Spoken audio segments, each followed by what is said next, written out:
Olá pessoal, boa noite.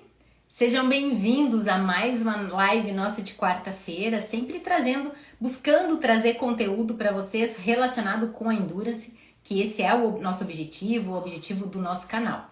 Então hoje eu vou falar sobre como a nutrição pode auxiliar o nosso atleta, auxiliar na performance do nosso atleta, né? Quais são os meios que a gente tem dentro da nutrição, dentro dos recursos ergogênicos, dentro da alimentação em si, propriamente dita, que a gente pode colaborar aí para a performance do nosso atleta.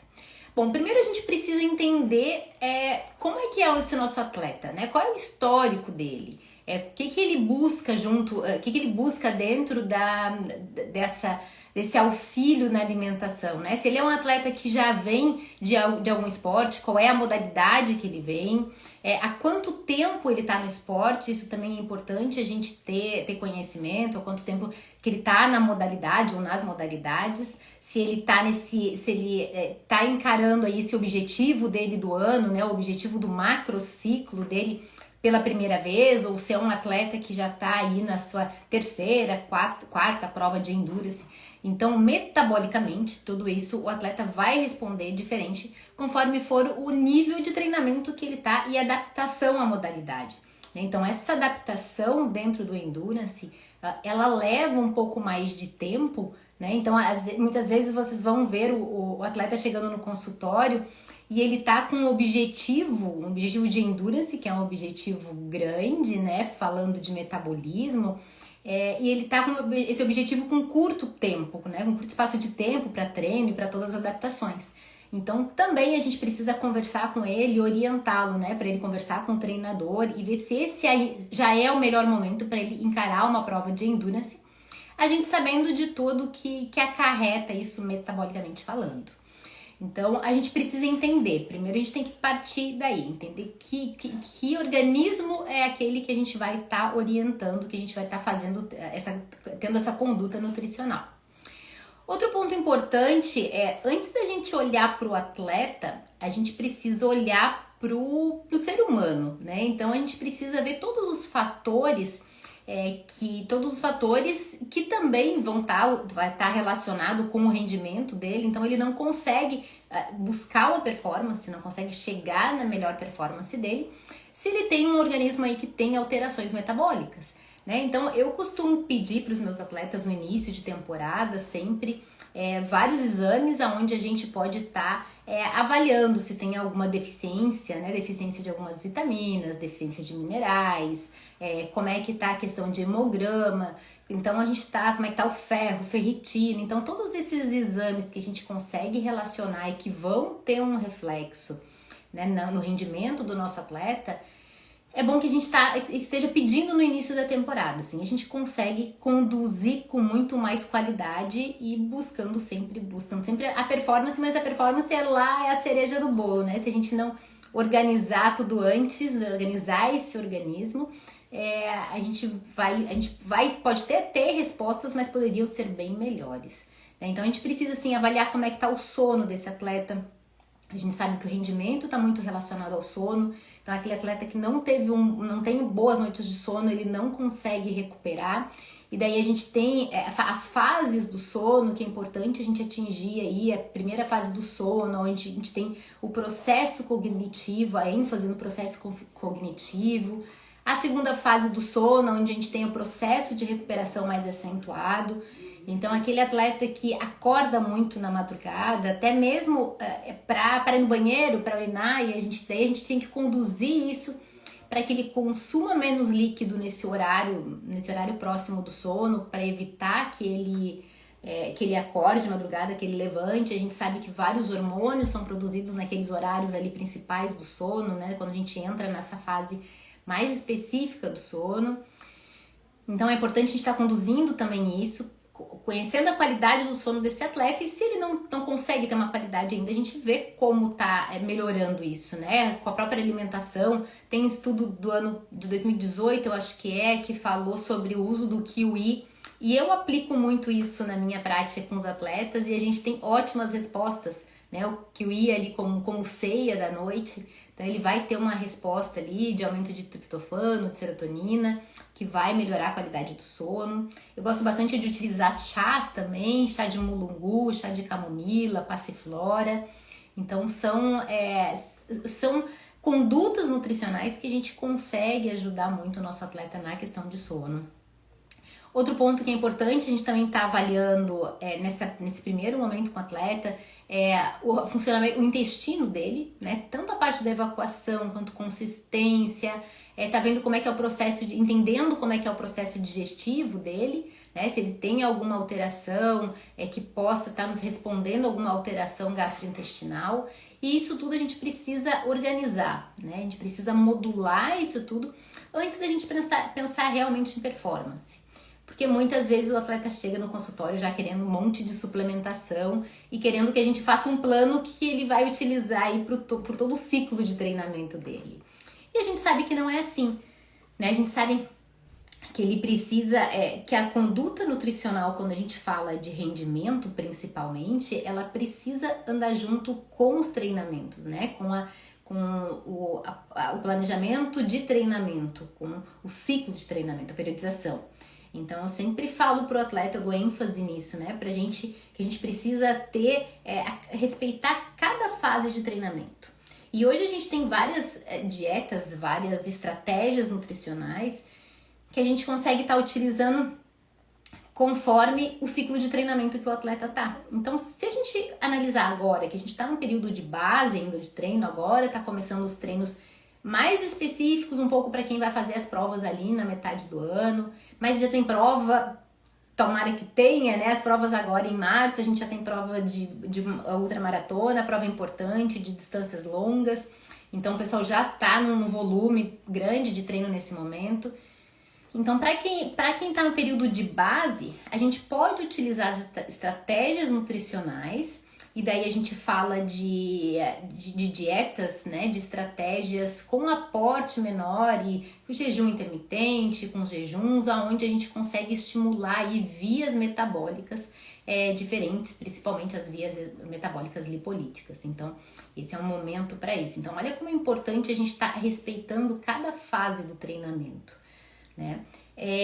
E isso também é fundamental. Então, num segundo momento, é entender dessa periodização, né? Você organizou todo aquele organismo, você modulou todas as alterações que precisava modular e o atleta já começa a responder muito melhor, né? Começa a ajustar o aporte energético, isso é fundamental. E mesmo no período que você está utilizando dietas com o aporte energético menor, tem determinados treinos que você precisa manter um bom aporte para ter um melhor rendimento naquele treino, né? A gente não pode fazer um treino de alta intensidade com um jejum, onde o teu substrato energético primário é glicogênio muscular. Então, olha como é importante a gente estar entendendo da periodização de treino e entendendo da fase do treino dessa periodização. E mesmo dentro da fase, a gente pode utilizar estratégias diferentes dentro da mesma fase de treinamento. Estratégias nutricionais diferentes. Isso é o que a gente busca com a nutrição e é isso que vai levar o atleta ao rendimento, né? É como se se a gente não seguir isso e fazer sempre uma única estratégia, é como ele saísse sempre para correr 10 km, sempre para correr 20 km, sempre num treino de giro, né? Ou num treino sempre para um treino de alta intensidade. A gente sabe que ele não vai melhorar o rendimento dele nessa condição. E assim acontece com a alimentação também. Se todo dia ele comer a mesma coisa para todos os tipos de treino, ele até vai fazer. É o que muitas vezes eu falo pro atleta, né? Vai fazer, vai conseguir fazer. Mas o quão melhor seria e quais melhores respostas ele geraria se ele tivesse alimentação adequada para o tipo de treino adequado. Então é isso que a gente busca para lá na frente buscar o rendimento. Então a gente não vai conseguir melhorar a performance, melhorar o rendimento se a gente não partir da base, né? A base do treinamento. Outra coisa importante é a gente adequar o aporte energético, né? Quando a gente fala de aporte energético, às vezes o atleta se preocupa muito com o pré e com o pós-treino. Mas o pré e pós-treino, ele não é tão mais importante do que toda a alimentação do dia inteiro. Então a gente tem aí desde do café da manhã, que muitas vezes é o pré-treino, até a última refeição da janta, que também acaba sendo um pré-treino, né? Porque esse pré-treino, logo em seguida ali, que ele vai tomar o café da manhã, muitas vezes ele treina de manhã, se for o caso, e logo sair para treinar, esse aporte ali de carboidrato, principalmente, ele vai ser mais para a reposição do glicogênio hepático. Essa reposição do glicogênio, para a síntese do glicogênio muscular, ela vai ser feita lá horas antes, que muitas vezes é no período da noite, né? Então, essa estratégia é importante o atleta entender. Então, quando a gente fala de aporte energético, a gente tem que dar um aporte energético adequado, primeiro para o objetivo dele, e segundo, para o treino que ele vai fazer. Então, se ele está utilizando, se é um treino mais intenso, ele vai usar um aporte energético maior. Se ele vai fazer um treino regenerativo, que muitas vezes é no começo da semana, ou às vezes no final da semana, treino regenerativo, eu não preciso de um grande aporte energético para esse treino, né? Então, ele pode sair ali com uma quantidade de carboidrato bem menor. E a proteína também, a proteína ela tem que ser distribuída ao longo do dia. Então a gente fala pro Endurance principalmente ali de 1,4 gramas por quilo de peso, 1,6, 1,7.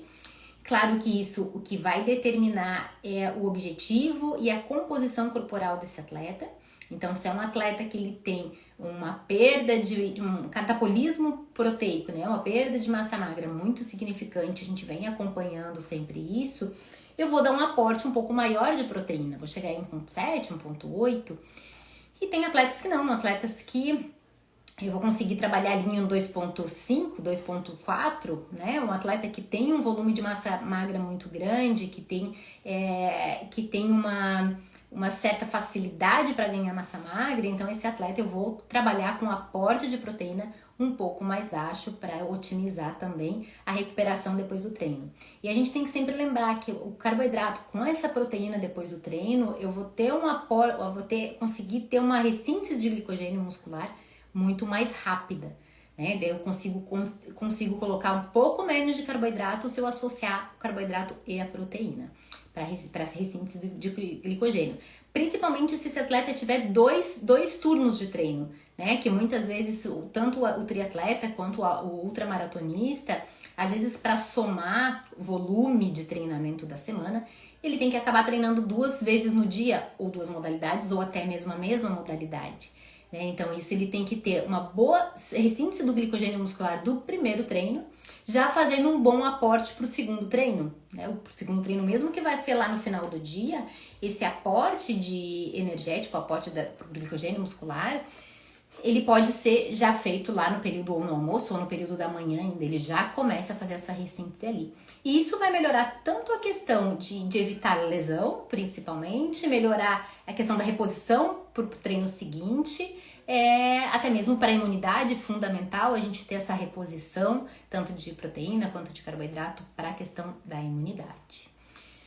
Outro ponto importante também é respeitar a rotina do atleta, né? Porque nem todos os atletas eles conseguem ter uma rotina de somente treino, descanso. Quase todos os nossos atletas do nosso consultório, que são atletas amadores, eles têm uma rotina de trabalho, de família. Então a gente conseguir adequar a alimentação é muito mais fácil que ele siga o teu planejamento do que a gente fazer uma alimentação que a gente ache que é adequado, mas não cabe à rotina dele. Eu tenho vários pacientes que são médicos, são cirurgiões e às vezes eles ficam na sala de cirurgia 7, 8 horas. E como que eu vou mandar esse atleta fazer uma refeição com salada, com legumes, que eu sei que ele não vai fazer, né? Então, se eu conseguir, se é do meu conhecimento, o que eu consigo substituir, por mais que eu saiba que não é o ideal, mas eu tenho que fazer o real, né? Se eu consigo substituir essas refeições e fazer com que ele tenha um bom aporte energético dentro do que ele consegue fazer naquele momento, a fidedignidade dele e a adesão ao meu planejamento, principalmente no aporte energético que eu preciso, vai ser muito maior. Porque se eu deixar a cargo dele, ele não vai, muitas vezes, ele não vai conseguir entender quais são essas substituições que eu preciso fazer e ele vai ficar provavelmente ou em déficit calórico ou ter um aporte calórico muito aumentado. Então, essa logística do dia é importante, né? Tem atletas que vão treinar, saem do serviço e vão treinar 10 horas da noite e vão fazer natação. E daí, esse atleta vai chegar em casa às 11 horas, meia-noite, como é que eu vou pedir para ele jantar muito, talvez a quantidade que ele precisaria realmente nesse momento? E logo depois ele vai deitar, né? Então eu posso ter uma alteração aí até mesmo do sono, uma boa qualidade do sono, pelo aporte energético maior, principalmente da proteína. A gente sabe que ter um aporte energético do carboidrato nesse horário é mais importante, principalmente para aquele atleta que tem alteração no sono, né? Outra coisa importante que eu preciso sempre considerar é o aporte energético para o treino, né? Então, que tipo de treino que ele está fazendo? Se é um treino longo, né, que é um treino aí 2 horas, treino de corrida 2 horas, 2 horas e meia, para quem treina para ultramaratona, vai treinar aí 40 quilômetros, às vezes é um treino que é mais longo, né, mas não é tão longo quanto a prova. Uma prova de 100 quilômetros, às vezes ele vai chegar ali num treino de 70 quilômetros, 60 quilômetros. Isso é muita coisa, metabolicamente falando. Claro que esse atleta, ele vai ser um atleta já muito melhor adaptado, né? Então a gente espera que seja. Então a gente conhecer essa adaptação que eu falei lá no início é bem importante. E daí eu conhecer o gasto energético dele no treino e a tolerância, né? A tolerância dele a esse aporte energético que ele precisa. Hoje a gente consegue ter várias estratégias, né, nutricionais, tanto com suplementação, que é principalmente para o pessoal da corrida, é muito mais difícil deles levarem alimento, né? O pessoal da trilha, de quem faz as provas de trail, acaba levando um pouco mais de alimentação, porque eles correm com uma mochila, então conseguem colocar alguma alimentação ali. O pessoal do triatlon também consegue utilizar, principalmente na bike, né? Então eles conseguem utilizar ou na roupa, ou conseguem na própria bike. Mas que faz só a corrida, mesmo que seja de longa distância, e mais as corridas de asfalto, onde realmente tem mais velocidade, normalmente eles usam mais a suplementação de gel, né? Gel, a gente tem algumas gominhas de carboidratos também, que são legais de estar utilizando, e a bebida, né? O que a gente precisa sempre lembrar é que nem sempre o atleta vai ter essa bebida disponível ao longo da corrida. E daí os atletas de ultra endurance, que normalmente os atletas de trilha, eles conseguem levar mochila, e isso é muito legal, né? A gente consegue colocar ali bastante coisa dentro dessa mochila, eles têm esse aporte energético adequado. Só que nem todos aceitam bem, né? E aquele atleta que não aceita bem essa quantidade de carboidrato? Eu, particularmente, eu faço triatlon de longa distância e o carboidrato sempre é uma dificuldade para mim, porque eu não tenho a rotina, principalmente do carboidrato tão doce, né? Então sempre é mais difícil para eu estar conseguindo digerir isso muito bem. E como é que a gente faz? Isso lá no início da temporada, né? Que a gente fala lá na base, a gente já vai preparando aquele intestino. Lembra que eu falei lá no início da gente estar conhecendo a resposta daquele intestino, como é que está funcionando aquele intestino, tanto da parte de evacuação quanto da parte de digestão? Porque é ali que a gente vai começar a organizar isso. A gente vai começar a trabalhar com enzimas, talvez ele precisa um aporte maior de enzimas, uma produção, estimular mais essa produção enzimática, seja para carboidrato, seja para proteína, e melhorar também a questão a questão dos probióticos também é super importante. A gente está utilizando os probióticos para adequar e modular todo esse intestino para que ele tenha uma boa metabolização e acaba não enjoando, não fermentando, que a gente sabe que depois sair de longas horas, de 7, 8, 10 horas de prova, utilizar só carboidratos, carboidratos mais refinados, e o doce realmente começa a não ser tão prazeroso, assim, começa a não ser tão palatável, né? A gente tem vários estudos mostrando algumas alternativas que a gente tem de fazer o bochecho com carboidrato. Hoje se vê cada vez mais estudos sobre isso, de utilizar o carboidrato, então coloca o gel na boca, faz o bochecho e depois não engolindo esse carboidrato, né? Então isso também é uma forma da gente conseguir sinalizar, principalmente para o sistema nervoso central, o consumo sem estar consumindo naquele momento que o atleta já não consegue mais fazer essa ingestão do carboidrato. E isso é importante que a gente passe a ele esse conhecimento, né? Passe ele esse conhecimento para que na hora que ele não consiga mais seguir aquele planejamento, ele tenha um plano A, um plano B. Isso é importante que ele consiga fazer. E depois, e o mais importante disso tudo também, porque a gente fala muito, quando a gente fala de rendimento, o atleta fala em suplementação, né? Mas primeiro a gente vai partir do alimento. Então a gente ter uma boa qualidade de alimentação durante o dia inteiro, como eu já falei, é importante. Adequamos a alimentação durante o dia, né? Desde o café da manhã, o almoço, a janta, seja o atleta vegetariano, vegano, onívoro, independe. A gente sempre consegue fazer e precisa fazer uma estratégia nutricional adequada. Depois a gente vem para os recursos ergogênicos, né? E daí a nossa cereja do bolo é o que realmente o atleta vem buscar, e a gente não, eu pelo menos na minha prática, eu não saio utilizando um monte de suplemento já no primeiro momento. E muitas vezes eu nem uso suplemento de recurso ergogênico logo no início, porque eu gosto de conhecer aquele organismo, aquele metabolismo, ver como é que ele responde às adaptações primeiro da alimentação, né? Porque normalmente ele chega lá com déficit energético ou com aporte energético maior, mas daí sem qualidade, com quantidade sem qualidade. Então, no primeiro momento eu gosto de organizar a alimentação toda, e depois ver no segundo momento, na segunda consulta, terceira consulta, ver como ele respondeu aquilo, né? Seja para perda de peso ou seja para rendimento. Porque muitos atletas já me relatam que só no primeiro ajuste da alimentação, do aporte energético, no momento certo, ele já sente muita diferença. Principalmente aquele atleta que não recupera bem, né? Que nunca recupera, tá sempre cansado, fadigado. No treino seguinte, não é aquele cumulativo, e nem tô falando de overtraining, de overeating, nada disso. Tô falando de um cansaço pela rotina. Né? Então, você adequar esse aporte energético do dia já vai fazer muita diferença no treinamento e na qualidade de vida desse atleta.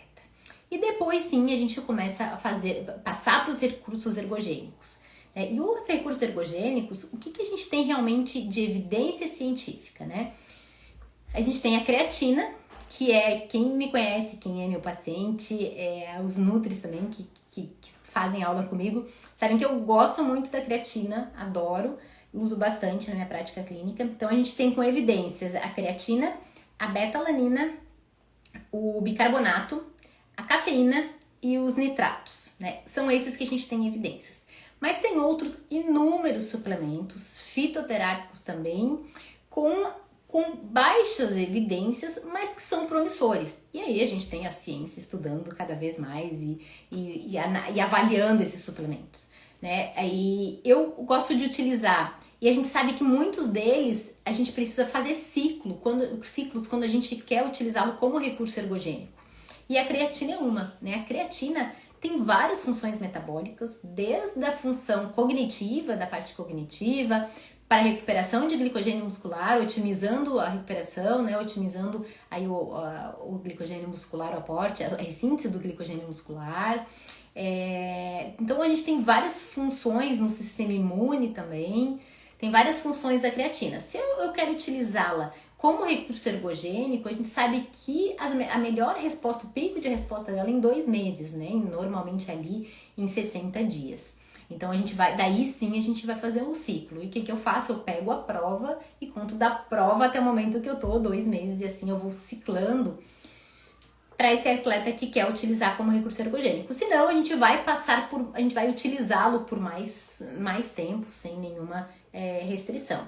A beta-alanina é outro suplemento também que tem muita evidência e cada vez mais se utiliza. Só que a beta-alanina, se a gente pegar todos os estudos dela, a utilização dela são para treinos curtos e intensos, né? Ok, mas e daí? Eu utilizo muito na minha prática de endurance.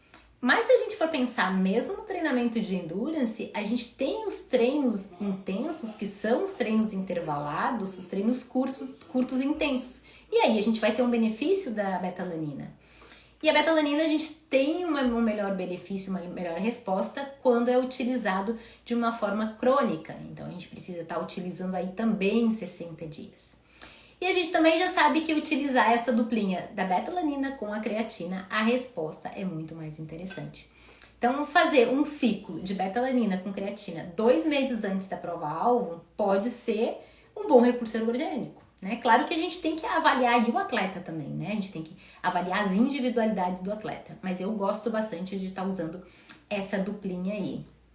O bicarbonato, na minha prática, não tem tanta prática clínica com bicarbonato. Até eu tenho dois pacientes agora, nesse momento, fazendo uso deles, que estão me dando esse feedback. Mas por que que eu acabo não utilizando tanto?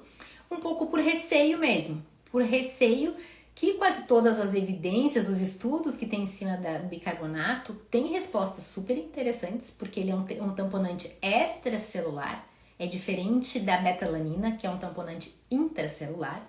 E o bicarbonato, os estudos mostram que ele causa um desconforto gastrointestinal. Então eu tenho um pouco de receio de correr o risco de não estragar, mas de comprometer um treino do meu atleta, né? De comprometer o treino do meu atleta. Usar em dosagens baixas, às vezes a gente vê utilizando 300 miligramas, 500 miligramas, não vai fazer diferença nenhuma. Só vai deixar aquele suplemento ruim, porque o bicarbonato tem um sabor forte.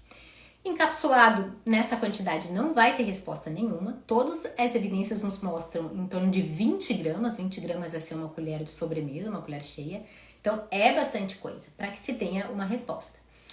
Nesse momento, como eu falei para vocês, eu tenho 2 atletas utilizando e os 2 são ciclistas e eles estão tendo ótimas respostas. E com uma quantidade de 20 gramas. O que um deles, que é uma mulher, me falou que ela vem utilizando, ela já utilizava uma dosagem bem menor, realmente não tinha resposta. Começou a utilizar a dosagem maior, não teve nenhum desconforto gastrointestinal, só que ela não tolerou mais o sabor. Então ela utilizou ali por, eu acho que um mês e alguma coisa que ela utilizou, e agora ela não tá mais tolerando o sabor. Então tem isso, a quantidade do bicarbonato que a gente precisa para ser um recurso ergogênico, ela tem essas questões, ou desconforto gastrointestinal, ou tolerar a palatabilidade mesmo. Então, eu sempre fico na dúvida de usar e tenho receio de usar e acabo não usando com o atleta, a não ser quando o atleta queira usar, queira testar, que foi no caso desses atletas que me pediram para usar. Então, a gente conduzi eles no uso e tiveram boas respostas, isso é bom. Com menos resposta, né, com menos evidência, a gente tem a taurina. Eu gosto bastante de usar a taurina. A taurina também tem muita função, tem muita resposta na função cognitiva. Então, aquele atleta que precisa de mais atenção, eu gosto bastante de usar para os ultramaratonistas de montanha, que precisa ter mais atenção, foco ali onde ele está pisando, muitas vezes em terreno irregular. Isso é bem interessante. Daí, utilizar a taurina com a creatina pode ser também uma boa estratégia. A creatina, a gente já fala em doses maiores. Claro que a creatina a gente tem, a taurina, desculpa. A taurina tem várias doses que a gente pode estar utilizando, depende do objetivo, né? Então a gente pode utilizar aí tanto de 200, 300 miligramas junto com outros suplementos, junto com outros ativos, quanto isolado aí chegando a 3, 4 gramas. Então é bastante coisa, mas se tem respostas bem interessantes nessa quantidade maior também, principalmente estudos com atletas de endurance. A taurina também colabora na recuperação muscular, ela também é bem interessante na recuperação muscular. Então eu até gosto de, às vezes, de distribuir essa quantidade da taurina em 2 momentos, né? Antes do treino e depois do treino, se eu vou utilizar numa dosagem maior. Então pode ser que seja mais interessante. Ou se é um treino muito longo, tá utilizando antes do treino também é uma boa estratégia. A cafeína, que é um outro suplemento que tem bastante evidência científica e talvez também um dos mais utilizados aí junto com a cafeína e mais estudado. A cafeína também tem respostas ótimas, né? De 3 a 6 miligramas por quilo de peso, normalmente os estudos falam em torno disso. Porém, a cafeína a gente tem que cuidar muito com a resposta com uma alteração genética que se chama polimorfismo genético, que é uma alteração que vai deixar esse atleta, ele é um atleta metabolizador da cafeína. Então ele vai ter uma dificuldade de resposta da cafeína por ter essa alteração genética, um polimorfismo genético. E como é que a gente vai saber disso? Ou ele vai fazer um exame genético para avaliar e para conseguir ter um laudo disso, se ele tem essa alteração, esse polimorfismo, ou a gente vai por sinais e sintomas, né? Então aquela pessoa que toma um café e logo depois tem um pouco de palpitação, toma um café depois das 4 da tarde, já altera sono. Então isso mostra que a pessoa é um mau metabolizador da cafeína. Então esse atleta ele deve diminuir bastante o consumo dele da cafeína. Então ele deve reduzir, porque até pode atrapalhar um pouco a questão no treino, né? A cafeína, ela tem a função da cafeína também é liberar cálcio aí do retículo sarcoplasmático para melhorar a contração muscular. Então a cafeína tem várias funções. Agora basta a gente saber se é um metabolizador bom ou não para que tenha realmente essa resposta que a gente busca. O nitrato também, né? Deixa eu tomar uma aguinha. Os nitratos também são importantes, e aí a gente sempre escutou falar muito da beterraba. Só que a beterraba, pra gente ter uma boa de uma resposta, ou a gente usa a beterraba na forma de suplementar, que daí a gente consegue ter uma concentração do ativo muito maior, ou a gente precisa fazer a beterraba aí na forma de suco, e daí a gente precisa de uma quantidade maior, normalmente vai ser umas 2 ou 3 beterrabas, para fazer um suco para que a gente tenha uma concentração do ativo maior.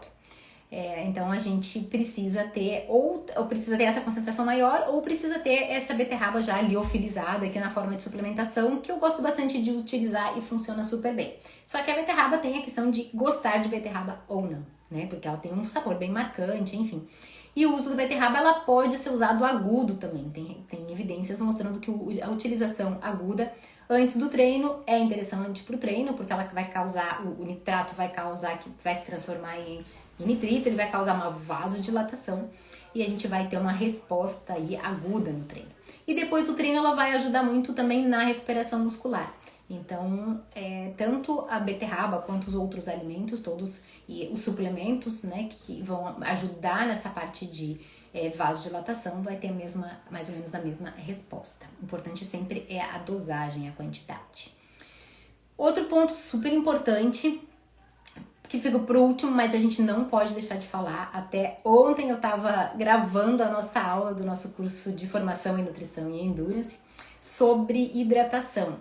E, gente, quando a gente começa a falar mais específico de hidratação, meu Deus, deu quase 3 horas de aula gravada só sobre hidratação. Claro que ali eu mostro muitas evidências científicas e falo muito da prática, tem de estudo de caso e tudo. Mas é muita coisa para falar, porque a gente tem estratégias de hidratação que a gente vai utilizar conforme o tipo de prova, né? Então se falou muito de beber à vontade, beber a sede, beber planejado. Só que o beber à vontade ou beber no momento que você sente sede, a gente corre o risco de desidratação, principalmente para as provas muito longas. Então, se eu pensar naquela prova ali até 1h30, mais ou menos, essa prova o atleta até pode ficar mais à vontade de ele tá se hidratando no momento que ele sente necessidade. Claro, isso principalmente em temperaturas mais baixas. Mas quando eu falo de provas longas, de ultramaratonas, acima de 2 horas, eu já preciso fazer um planejamento, uma programação. A não ser que esse atleta já tenha bons hábitos de hidratação, que ele chegue já no consultório com bons hábitos de hidratação, sendo acostumado realmente se hidratar, né? Ou com água ou com suplemento. O que a gente precisa lembrar quando a gente considerar uma hidratação com suplementação é a osmolaridade, né? Então, se eu tenho um produto muito concentrado, uma bebida isotônica muito concentrada em carboidrato, eu vou ter um esvaziamento gástrico retardado. E isso sim pode gerar maior dificuldade de desconforto gastrointestinal. E isso acontece muito, eu vejo muitas vezes o paciente chegando no consultório e diz: eu botei 2 scoops do suplemento, ou eu tomei um gel com a bebida hidroeletrolítica, né? Então isso a gente acaba tendo um aporte muito grande de carboidrato, diminui a digestibilidade, o esvaziamento gástrico, e daí o atleta começa a ter desconforto gastrointestinal. Então, o líquido, a hidratação é extremamente importante, mas ela tem que ser dosada, né? E por isso que é importante a gente planejar. E o planejamento, a gente vê evidência, a gente vê recomendações, tanto do American College, como consenso de hidratação, de 300 a 600 ml, tem consensos que falam em 1 litro por hora, 1 litro e 200 por hora. A gente tem que entender aquele paciente, né? Então isso é importante, a gente tem que entender qual é realmente a demanda daquele atleta, né? O que aquele atleta, quais são os sinais e sintomas dele. É aquele atleta que apresenta confusão mental, cansaço, fadiga extrema, um pouco de desorientação na prova, cãibra. Então tem vários fatores, né? Às vezes não é até alteração intestinal, né? Ou diarreia, normalmente diarreia. Ele mostra aí alguns sinais e sintomas que podem nos levar para desidratação ou até mesmo para uma hiponatremia. Outra coisa que eu também gravei na nossa aula de ontem, a gente falou junto, que na verdade quando a gente fala de hidratação, a gente é obrigado a falar de sódio, né? E o sódio, eu já vi atletas em prova utilizando sachezinhos de sal a cada 30 minutos, a cada 1 hora, sem nenhuma orientação. E o que os protocolos nos falam? É que nem sempre o sódio ali é necessário. A gente precisa entender a resposta daquele organismo. E muitas vezes é entendido erroneamente, né? Aquele atleta que diz, mas a minha roupa fica branca. Mas será que a alimentação que ele consumiu antes não foi uma alimentação com excesso de sal e ele está perdendo aquele sal ali na transpiração, né, no suor?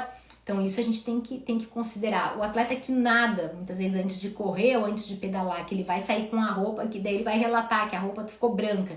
Mas talvez esse branco, o sal é o sal do mar e não o sal liberado pelo suor dele. Então tem vários fatores que a gente tem que avaliar antes da gente estar realmente suplementando ele com o sódio, né? Porque aí a gente corre risco de uma desidratação também pelo excesso de sódio, porque às vezes ele começa a consumir muito sal e não repõe essa água adequadamente. Ou ele acaba hiperidratando demais, né? E no momento que ele hiperidrata, ele acaba, se ele não tá com esse balanço do sódio, ele acaba ficando com menos sódio e muito mais concentração de água. E daí acontece a hiponatremia. Então, a hidratação, o planejamento de hidratação é extremamente importante, principalmente para aquele atleta que é relapso, né? Que é relapso na água, e a gente sabe que isso acontece.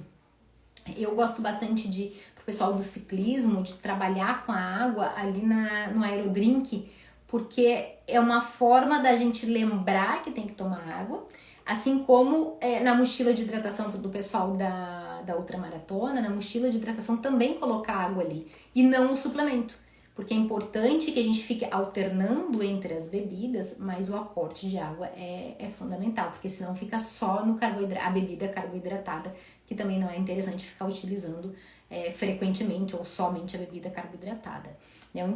O interessante é que altere, né? Fica alternando entre o consumo de uma e outra. O esvaziamento gástrico, ele vai dar ali, que é a grande preocupação da água, mais ou menos em torno de 180 ml. Então, em torno de 20 a 40 ml por minuto. Então, se a gente pensar que uma tomada, né, eu chamo uma bocada de água, ela vai ter mais ou menos 20 ml, só que a gente não vai tomar essas 20 ml a cada minuto. A gente vai tomar aí a cada 15 minutos, 10 minutos. O que eu sempre oriento o meu atleta? Se mantenha sempre hidratado com pequenos e frequentes goles. Isso garante que a gente tenha uma boa absorção dessa água, um bom esvaziamento gástrico e se mantenha hidratado o tempo inteiro. Então, e as bebidas hidroeletrolíticas, bebidas com carboidrato, sempre alternando essas bebidas. Então, é super importante a gente tá prestando atenção na hidratação, mas a gente descuida da hidratação. Gente, O nosso intuito hoje era falar sobre, falar de performance, né? O que a alimentação pode auxiliar na performance. Então, olha quanta coisa a gente falou aqui que vai auxiliar na performance. É questão de sono, é questão da hidratação, são os recursos ergogênicos, é a alimentação no contexto do dia inteiro, que é extremamente importante. Então, a gente tem vários fatores que, no final, a gente vai ter aí um rendimento, vai buscar a melhora da performance e do rendimento. Mas nada vai ajudar se a gente não melhorar a base, né? Se a gente não preparar a base desse atleta. Não adianta pular etapas, é querer fazer uma maratona em 2 meses para quem nunca correu.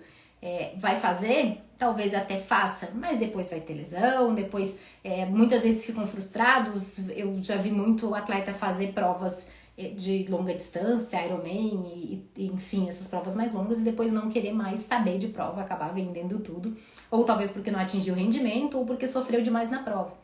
E eu sempre falo que a gente vai sofrer porque essas provas são difíceis, são provas longas, né? Demanda muita energia, demanda muito do metabolismo.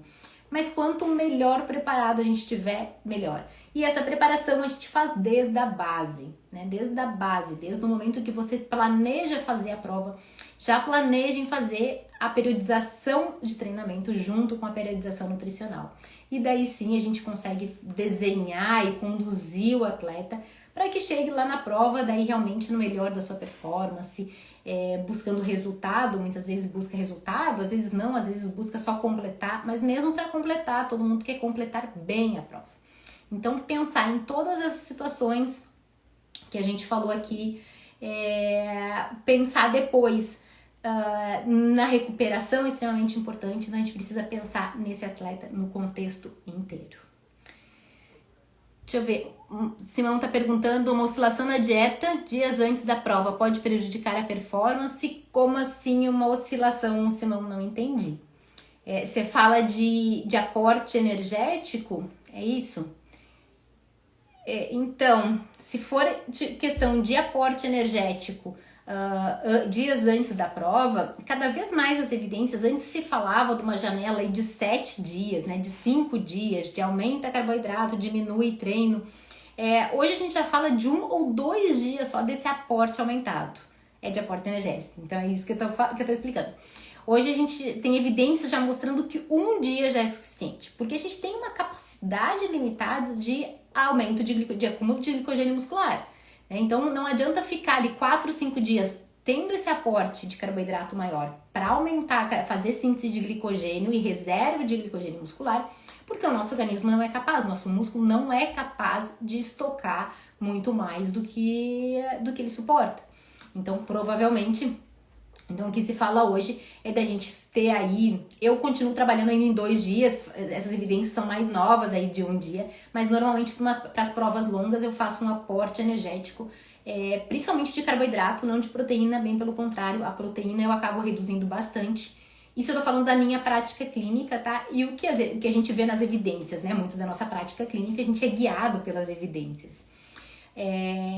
Então, assim, eu baixo bastante o aporte de proteína ou não mexo muito, e ali no dia antes, daí realmente eu aumento consideravelmente os 2 dias antes o aporte de carboidrato. Então, o carboidrato pode ser o carboidrato simples ou o carboidrato complexo. Lembrando que o carboidrato complexo, ele só é interessante para quem já está adaptado a ele, senão é melhor evitar esse carboidrato complexo, porque ele pode dar, sim, alteração em função da quantidade de fibra, né? Então, a gente diminui um pouco as fibras ali para quem não tá tão habituado, certo? Espero ter respondido, Simão, a tua dúvida. Bom, pessoal, então é isso. Eu queria trazer um pouco disso para vocês. Eu gosto muito de falar sobre performance, sobre recursos ergogênicos e... Então, acho que é bem importante sempre a gente ter um conhecimento disso, né? Para que funciona e não é para todo mundo, não é todo mundo que responde bem às suplementações ou responde como a gente espera responder, né? Às vezes a gente está utilizando um suplemento buscando uma resposta e aquele organismo não responde, daí a gente tem que mudar a estratégia, assim como no próprio emagrecimento, né? Às vezes a gente está buscando emagrecimento com uma redução de aporte energético calórico e às vezes ele não precisa, ele nem responde bem. Então a gente tem que aumentar o aporte energético para conseguir perder peso. Então são estímulos e modulação que a gente faz no organismo para que a gente obtenha a resposta. Então é sempre importante ter um nutricionista que conhece, um nutricionista esportivo, e principalmente daí, quem busca o Endurance, um nutricionista que entenda de Endurance, porque tem algumas peculiaridades do Endurance que a gente que tá ali, que a gente acaba convivendo com o atleta, ou é atleta no meu caso, a gente consegue entender bastante e orientar da melhor forma, até mesmo nessas estratégias que a gente tem que utilizar, às vezes que não estão dentro do que a gente precisava daquele momento, mas a gente acaba tendo que seguir por outras vias aí para chegar no nosso objetivo e levar o atleta à performance, que é o tema da nossa live de hoje. Ana, que bom te ver aqui, beijo! Então tá, gente, se alguém tiver alguma dúvida, alguma pergunta, podem deixar aqui, que a gente vai respondendo, que a gente responde aí no decorrer dos dias. E na quarta-feira que vem, o Brian vai estar aqui com vocês, também trazendo sempre assuntos relacionados com a Endurance. Se tiverem alguma sugestão de assunto, também deixem aqui, porque é o assunto que é o assunto aqui do nosso Instagram, o assunto que a gente quer abordar com vocês. Então é isso, boa noite a todos, boa semana, até mais, obrigada!